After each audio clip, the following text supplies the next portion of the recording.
इस सब के ऊपर मुस्लिम उम्मा क्यों खामोश बैठी है? क्या वो रिएक्शन जो मुस्लिम उम्मा को देना चाहिए वो मुस्लिम उम्मा की जानिब से रिएक्शन आया? दूसरी जानिब नेतन्याहू जो कि इस्राएली सदर हैं, उन्होंने एक जानिब अपनी शर्मिंदगी को छुपाते हुए और दूसरी जानिब अपनी आवाम की आंखों में धूल झोंकते हुए कुछ बयान दिए। उनके ऊपर बात करें, वहां से प्रोग्राम में गुफ्तगू करने के लिए मौजूद है सीनियर सहाफी तजज़ियाकार जनाब शुएब राजा साहब और रिजवान शाह साहब। शुएब साहब अस्सलाम वालेकुम।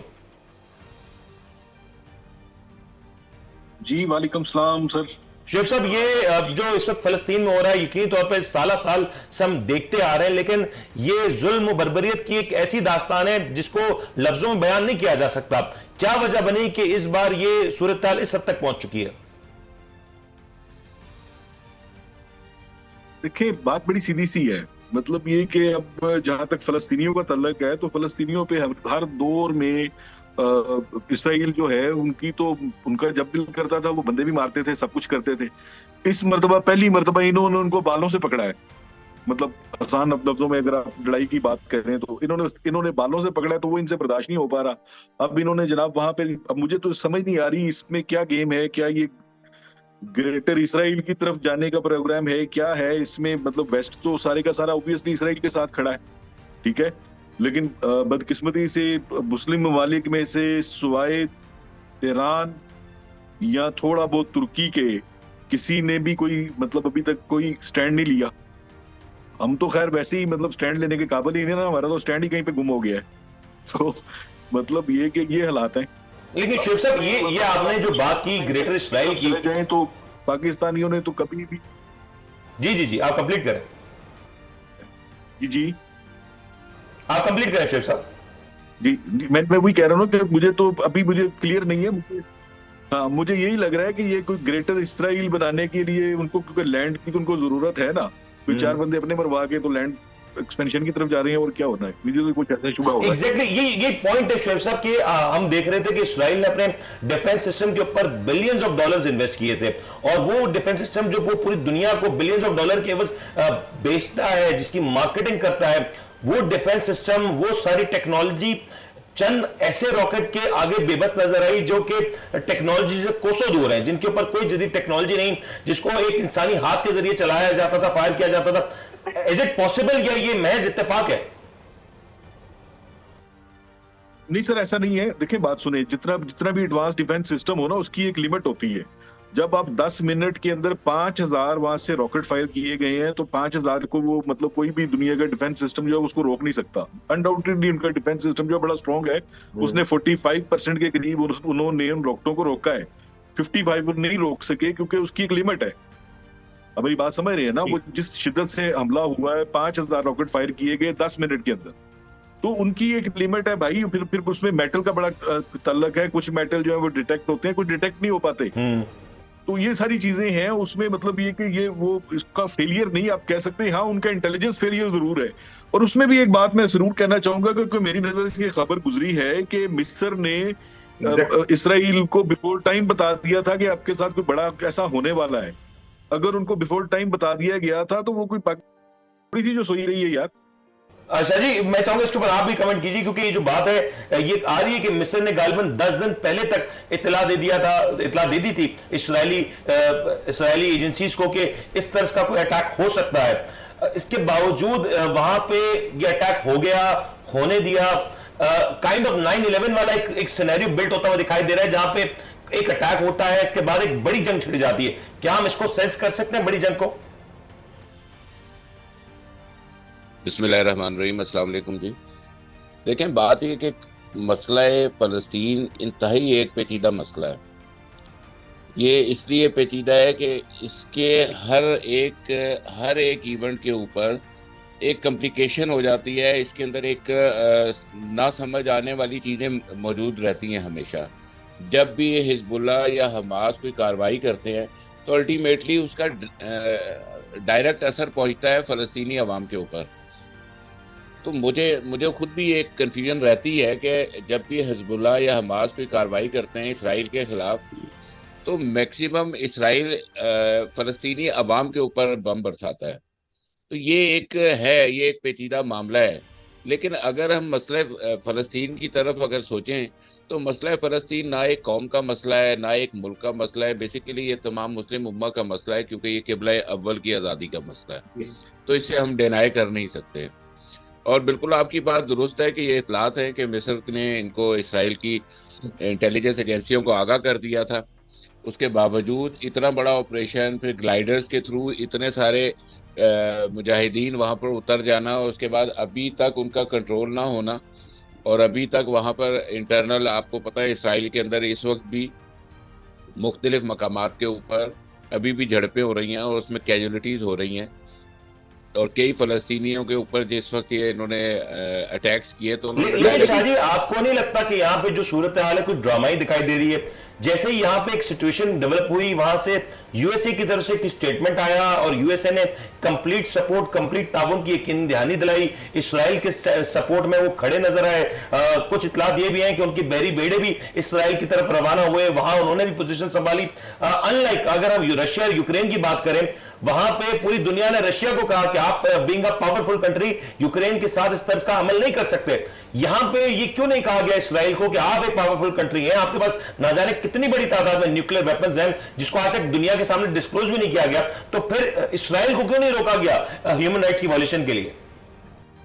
पर इसराइल को कैसे रोकेंगे? इसराइल का पूरी दुनिया की माशियत के ऊपर कब्जा है, और इसराइल का जिस तरह बढ़ती हुई एक यलगार है, जिस तरह मुस्लिम ममालिक पे, ख़ास करके अरब ममालिक के ऊपर उनका इन्फ्लुएंस इस वक्त आप देख लें, तो ये सारी चीज़ें यकीनन एक साजिश की तरफ, एक किसी नए मोड़ की तरफ लेकर जाती हैं हमें। और हमारे जहन के अंदर लाजमी ये सोच ज़रूर आती है कि जितनी तेज़ी से इसराइल ने अरब ममालिक को अपनी हिमायत हासिल करने के लिए प्रेशर में लाए, या उनके साथ माहिदे किए, या उनके सियासी मामलात को देखते हुए अपनी उन्होंने ग्रिप मजबूत की है जिस तरह अरब ममालिक पे, तो यकीनन ये वाक़या उस तमाम चीज़ों की तरफ जो है ना हमें बिल्कुल मुतवज्जा करता है कि ये जो वाक़या हुआ है इसके अंदर कोई ना कोई ऐसा एक राज है, कोई ना कोई एक ऐसी पॉलिटिकल स्ट्रेटजी भी हो सकती है जिसका अमेरिका। आयरन डोम का नाकाम हो जाना, आयरन डोम जो इसराइल का डिफेंस सिस्टम है, जो कि दुनिया में बेहतरीन डिफेंस सिस्टम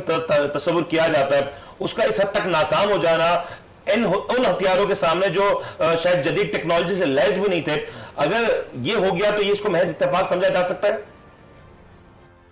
नहीं, मैं इसमें शुएब साहब से बिल्कुल इत्तेफाक करूंगा। ये आयरन डोम और ये दूसरी चीज़ें, ये सब सानवी हो जाती हैं जिस वक्त अल्लाह की मदद हासिल होती है, और दूसरा हर टेक्नोलॉजी की एक लिमिट होती है।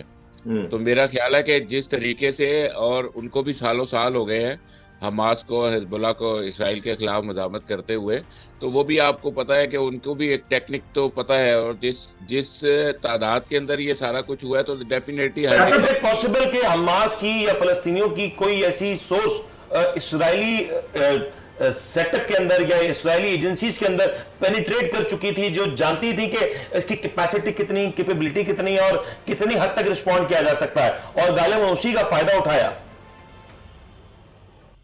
ये बिल्कुल जाहिर बात है, दोनों एक दूसरे के बारे में जानते हैं, और दोनों आपको पता कितने सालों से मामलात इनके आपस में डायरेक्ट हैं। लेकिन देखें, हमें ये बात समझनी पड़ेगी कि बाज़ औक़ात दुनिया की बेहतरीन एजेंसीज होने के बावजूद, बेहतरीन दिफाई निज़ाम होने के बावजूद भी 9/11 का वाक़या हुआ।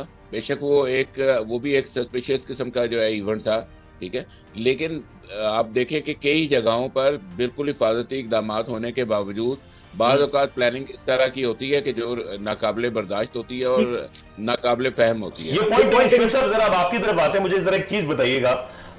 इतलात ये थी कि गालिबन इस हफ्ते में या आने वाले चंद दिनों में इसराइल को सऊदी अरेबिया की जानिब से तस्लीम किया जा सकता था, या तस्लीम किया जाना था। डू यू थिंक कि अब जो सिचुएशन है उसमें मुस्लिम ममालिक जो कि इसराइल को तस्लीम करने के बारे में सोच रहे थे, उस तरफ बढ़ चुके थे, अब भी वो तस्लीम करेंगे, एंड इंक्लूडिंग पाकिस्तान, जिसके ऊपर ये भी इतलात है कि 2019 में कड़ा प्रेशर था कि इसराइल को तस्लीम किया जाए? पाकिस्तान का स्टांस इसके ऊपर क्या होगा? देखें, पाकिस्तान तो खैर ना 3 में है ना 13 में, उसकी क्या बात करनी है इस वक्त। बाकी जहां तक सऊदीया वगैरह का तल्लक है, तो वो जिन लोगों ने तस्लीम करवाना है वो करवा लेंगे यार, जिनका मतलब ये कि जो सबके जो माई बाप बने हुए हैं उन्होंने करवाना है भाई, वो करवा लेंगे, उससे उनको क्या फर्क पड़ता है। इस वक्त ठीक है, थोड़ा सा डिले हो जाएगा, कोई 4-6 महीने डिले हो जाएगा, 4-6 महीने में, बल्कि कब्जा करना है वो भी कब्जा कर लेगा, तो इकट्ठे ही एक ही बार तस्लीम हो जाएगा। और क्या होना है यहाँ पे? लेकिन आपको नहीं लगता कि ये मुस्लिम उम्मा का एक फेलियर है कि जिस तरीके से हम वेस्ट ममालिक को देख रहे हैं, वो फौरी तौर पे आ गया है, उन्होंने इस्राएली हिमायत का ऐलान किया, बड़ा दो टोक अंदाज में किया। मुस्लिम ममालिक से इस तरह का कोई बयान सामने नहीं आया। अगर कतर की बात करें तो वहां भी जंगबंदी की बात की जा रही है, वहां कहीं भी ये नहीं कहा गया कि हम फलस्तीन के साथ खड़े हैं या फलस्तीनियों के हुकूक के लिए खड़े हैं। सर जी देखें, बात फिर वही बात है ना, अभी तक आपके मुल्क से ऐसा कोई बयान नहीं आया। आपके प्राइम मिनिस्टर का बयान कुछ हो रहा है, आपके प्रेसिडेंट का बयान कुछ हो रहा है। मतलब आप क्या बात कर रहे हैं? कौन सी उम्मा? यहाँ पे उम्मा नहीं है भाई, यहाँ पे अम्मा ही है, बस एक ही अम्मा है सबकी। आपको लगता है कि पाकिस्तान ऐसे माहौल में कोई कड़ा बयान दे सकता था? पाकिस्तान को देना चाहिए था कोई सख्त बयान? बिल्कुल देना चाहिए था यार, एक इकलौती मुस्लिम न्यूक्लियर पावर है, और अगर वो भी मतलब यार तो शहब साहब बचा है। आप पाकिस्तान के मौकिफ की बात कर रहे हैं। अब 1967 का वो हाल तो सुना दें जिस वक्त जो मामला दरपेश हुआ था।